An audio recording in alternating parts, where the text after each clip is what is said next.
లేదా అని కూడా కొంతమంది అనుకుంటూ ఉంటారు కదా. ఇలా నేను చేసుకున్న పద్ధతి మీకు చెప్తే కొంతమందికి చాలా సులువుగా ఈజీగా కొనుక్కుంటారు. అలా కూడాను మనకి ముహూర్తం మంచిదైతే ఇంకా దానివల్ల మనకి ఇంకా బెనిఫిట్ ఉంటుంది కదా. కొంతమంది ఈ నమ్మకాలు కూడా పెట్టుకుంటూ ఉంటారు కదా. అలాగ నేను నమ్ముతూ నేను పాటిస్తున్నది ఇందులో పెడుతున్నానండి. ఈ మధ్యనే నాకు కూడా ఈ 5-6 ఏళ్ళు బట్టి నాకు తెలిసిందండి ఈ గురు పుష్యమి యోగం కూడా ఇలా కలిసి వస్తుంది.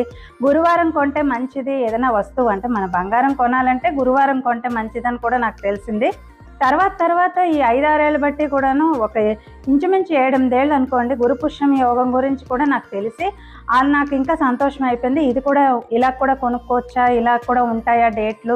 నార్మల్గా అయితే అక్షయ తది అని, అకేషన్స్ అని, పండగలప్పుడు, శ్రావణ శుక్రవారాలప్పుడు మనం కాసులు అవి కొనుక్కుంటూ ఉంటాం కదా, రూపులును. ఇలాంటి టైంలో కూడా మనం కొనుక్కుంటే ఏదో రూపంలో ఏదో దీనికంటే మనకి మోటివేట్ చేస్తున్నట్టు ఉంటుంది కదా. గోల్డ్ని కొనుక్కోవాలి, దానికోసం కొంచెం సేవ్ చేసి